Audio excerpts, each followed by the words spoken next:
ഗാനഗുണ്ട, തോട്ടക്കുട്ടൻ പടം കൊണ്ടോയി.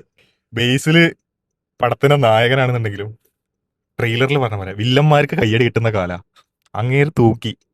ബേസിൽ അടിപൊളിയായിട്ട് ചെയ്തിട്ടുണ്ട് കേട്ടോ. ആളാണ് പടം ഒറ്റയ്ക്ക് ഹാൻഡിൽ ചെയ്ത് ഇതുവരെ കൊണ്ടുപോയത്. പക്ഷേ തോട്ടക്കുട്ടൻ വന്നിട്ട് അങ്ങ് തൂക്കി, ഇങ്ങനെ ഇങ്ങനെ തൂക്കിയിട്ട് തന്നെ കൊണ്ടുപോയി. കോളേജ് ഫെസ്റ്റ് നടത്താൻ നോക്കുന്ന സംഭവം ശ്രീകുട്ടനും തമ്മിലുള്ള ഒരു മെയിൽ ഈഗോ ക്ലാഷ്, അതിന്റെ ഇടയിൽ ഉണ്ടാവുന്ന നാട്ടുകാരായിട്ടുണ്ടാവുന്ന കുറച്ച് കോൺഫ്ലിക്റ്റ്, ആ ഒരു നാട്ടുകാരനായിട്ട് വരുന്നതാണ് ഈ ടൊവിനോന്റെ ക്യാരക്ടർ, കുട്ടൻ, ശ്രീകുട്ടൻ വെള്ളയാണി.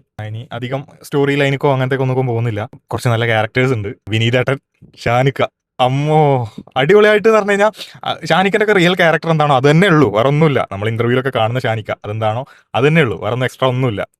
അങ്ങേര് അത് ഒരു രക്ഷയില്ലാത്തൊരു ക്യാമിയോ ആയിരുന്നു. ക്യാമിയോ എന്ന് പറയാൻ പറ്റില്ല, ഒരു എക്സ്റ്റൻഡഡ് ക്യാമിയോ. സെക്കൻഡ് ഹാഫിൽ ഏകദേശം അവരുണ്ട്, സ്റ്റോറി ലൈൻ കൊണ്ടുപോകുന്നതിലും അവരുണ്ട്. ഷെൽവിൻ, റിയാഷിബു ഇവരൊക്കെ നന്നായിട്ട് ചെയ്തിട്ടുണ്ട്. ഷെൽവിൻ്റെ ഒക്കെ പ്രത്യേകിച്ച് ആ ഒരു കോംബോ അടിപൊളിയായിരുന്നു. നമുക്ക് ഫ്രണ്ട്സൊക്കെ ആയിട്ട് നല്ല ജോളിയായിട്ട് ഇരുന്ന് കാണാൻ പറ്റിയൊരു പടം, ഫ്രണ്ട്സിനൊക്കെ കൊണ്ട് പോകാൻ പറ്റുകയാണെങ്കിൽ നല്ല അടിപൊളിയായിട്ട് എൻജോയ് ചെയ്യാൻ പറ്റിയൊരു പടം. ആൻഡ് ഒരു കാര്യം കൂടെ ഉണ്ട്, ലാസ്റ്റ് ഒരു നല്ലൊരു കിഡിലൻ ക്യാമിയോ എന്ന് പറയാൻ ഇതാള്, അത് നിങ്ങൾ കണ്ടന്റ് അറിഞ്ഞോളി. കൊമ്മാലേ കൊമ്മാലേ